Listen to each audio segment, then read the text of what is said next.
how do traditions change over time? And, what happens when the core of a really respected way of life just seems to shift dramatically? It's a big question. And it's right at the heart of our deep dive today. We're getting into a fascinating ancient text, the Brahmaṇadhammikasutta. It's from the Sutta Nipata. Our mission, really, is to unpack this conversation where the Buddha talks about what Brahmins used to be like, compared to how they'd become. It gives us this incredible view on, well, spiritual values versus societal change. We'll look at their old practices, what caused the decline, and the consequences, which are pretty surprising. Okay, so the story starts in ancient Savatthi, Jetavana. Imagine this group of elderly Brahmins, respected figures from Kosala. They come to the Buddha, and they seem genuinely concerned, troubled even. Yeah, and what's really interesting is their first question. They just ask him straight out, do Brahmins today follow the ancient Brahmin ways, the Dharma? Huh. It's not just idle curiosity, is it? It feels like a real crisis for them. Why ask an outsider, even the Buddha, about their own tradition unless they suspected something was wrong? Exactly. There's this deep unease there. And the Buddha's answer, well, it's blunt. He just says, no Brahmins, present-day Brahmins, do not adhere to the ancient Brahmin Dharma. Pow. Right to the point. It is a really direct confirmation of their fears, probably. And that just opens the door, doesn't it? So naturally, they ask him respectfully, could you tell us what that ancient Dharma was like? And he agrees, tells them to listen carefully. And this is where we get that detailed picture of the Golden Age compared to what came later. Right, the Golden Age. He describes these ancient Brahmins as sages, self-controlled, ascetic. Real simplicity there. They gave up sensual pleasures, didn't own cattle or gold or grain. Their focus was elsewhere. Their real wealth was what the text calls spiritual treasure, Brahmanical. They guarded it through study, through sajjhata. And how they lived day to day reflected that, right? They lived off food given at their doors. Offered out of faith, sadhavatam. They saw it as what was due to them for their way of life, not about getting rich. And people respected this profoundly. Folks from wealthy areas would give them clothes, beds, places to live, recognizing their virtue. They were seen as blameless, avaja, and unconquerable ajaya, protected by Dharma itself. Yeah, like the cosmic order and their ethics shielded them. Nobody could really interfere with them. And the text digs into their rigorous ethics, like that pure celibacy, Kamara Brahmacharya, for 48 years. 38 years. Just focused on seeking knowledge and conduct. That level of dedication is something else. It really is. It points to this incredible self-discipline, all aimed at spiritual growth. They didn't chase women or buy wives. They came together out of love, metasavas, and were careful about sex only at certain times. It wasn't about just suppressing things, but channeling energy. Exactly. They praised all these virtues: celibacy, morality, honesty, gentleness, austerity, nonviolence, patience.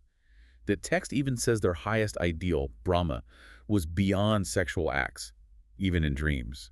That sets a pretty high bar. And then there's the whole thing with animals, especially cows. This becomes a really central point later. Oh, absolutely critical. They got their necessities: rice, beds, ghee, oil, righteously demana. But the key part, when sacrifices were done, they did not kill cows. No, they saw cows as supreme friends, paramayamita, like family mothers, fathers, brothers. Why? What was the reasoning given? The text is explicit. Cows give medicine, food, strength, beauty, happiness. They understood this benefit, this gift. So knowing that, they didn't kill them. It's a kind of deep ecological respect, almost. Reverence for life. It really is. Makes you wonder how that could ever change, doesn't it? So what did society look like when this was the norm? The Buddha paints this picture of flourishing. Yeah, the Brahmins themselves were seen as delicate, large-bodied, beautiful, renowned, diligent people. And the result? As long as they lived in the world this way, people flourished happily. Sounds pretty ideal. It does. Almost utopian. But, then comes the shift. The turning point. The text says their understanding became corrupted, vipallasa. And what corrupted it? Worldly temptation. They saw the king's stuff, basically. His grandeur, the adorned women, fancy chariots, decorated mansions. All that royal splendor. And it wasn't just looking, it sparked desire. Real desire. They started coveting the abundant human pleasures. Ura manusavoga. Herds of cows, beautiful women. That image of wealth got stuck in their heads. And it's fascinating how that internal shift immediately changed their actions. They turned to manipulation. Right. They concocted spells, mantras, mantegantetva. Essentially, they came up with arguments. Persuasive arguments, yeah. And went straight to the king, King Okaka. And their pitch was basically, hey, king, you're loaded. You've got wealth, grain, sacrifice. Sacrifice more. It's a complete reversal, isn't it? From spiritual guidance to pushing for actions that would benefit them. And King Okaka buys it. He performs these huge, often violent sacrifices, the horse sacrifice, the samatha, even a human sacrifice, purasamatha, and others. Samapeza, Vakapeya, and Raga, these big, complex rituals. And the payoff? The king gives the Brahmins wealth, cows, beds, clothes, women, chariots, mansions full of grain. That was the price for selling out their principles, essentially. But did it satisfy them? Apparently not. The text says after getting all this wealth, they just hoarded it. And their craving, tancha, just grew even more. It really speaks to the nature of desire, doesn't it? Never quite enough. Never enough. So they go back to the king. Again, they cook up more mantras. And this time they tell him, what? It's astonishing. They tell him that cows, the very animals they used to revere, cows are truly resources for living beings. Resources, not friends. Not friends, just resources. And they urge him again, sacrifice. You have much wealth, sacrifice. Wow. From supreme friends to resources to be sacrificed for gain, that's a chilling transformation. It really is. And the king, sadly, is persuaded again. And the result is just horrific. He slaughtered hundreds of thousands of cows for sacrifice. Hundreds of thousands. And the text makes a point of describing these cows. Harmless, gentle, milk-giving, like lambs. Hadn't hurt anyone. Yet the king had them killed, seized by the horns with a weapon. It's brutal. And the text says the whole cosmos reacted. Gods, ancestors, Indra, Asuras, Rakshasas cried out, "This is unrighteous," atamo, when the weapon fell. Like the universe itself recoiled. That's such a powerful image. And the consequences weren't just cosmic disapproval, were they? There were tangible effects. Immediate and devastating, according to the text. Before the cow slaughter, it says there were only 3 diseases: desire, hunger, old age. Okay. But after the animal slaughter, 98 diseases arose. 98, that's quite a jump. It's almost symbolic, illustrating this massive breakdown in well-being. Exactly. A breakdown linked directly to this unrighteous act. It affected everything. And it wasn't just physical health. Society itself started to decay. Right.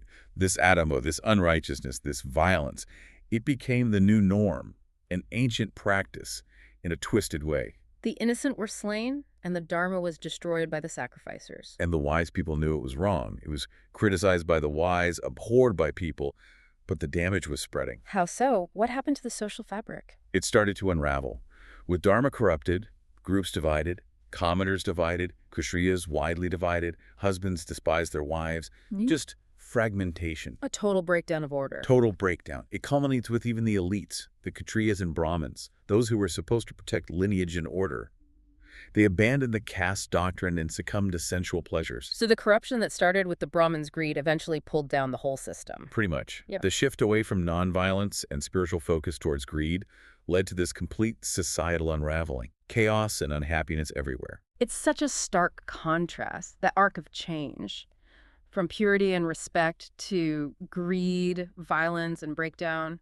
What does this story, this ancient warning about losing values for material gain, what does it suggest to you, listening now, about desire, about how fragile traditions can be? Well, and think about the Brahmins hearing this from the Buddha. Yeah. Their reaction is profound. Yeah, what do they say? They praise him. They say he's set upright what was overturned, revealed what was hidden, shown the path to the lost, like he's shown a light on their own forgotten history and wisdom. He gave them clarity on their own crisis. Exactly. Immense clarity. And so what's their final takeaway? Where do they land after hearing all this? They decide to take refuge in the Buddha, the Dharma, and the Sangha.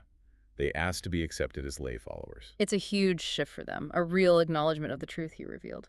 A testament to the power of that teaching, definitely. It really highlights how these ethical shifts, especially around how we treat the natural world, how we handle wealth, they have deep, lasting impacts. So, thinking about that story, the Brahmins fall, and especially the focus on the cows, what does this ancient account suggest about the long-term costs of, well, trading compassion for immediate gain, for us as individuals and for society? And how does that resonate or maybe even challenge our modern ideas about progress and our own ethical responsibilities today? Yeah, definitely something I'm all over.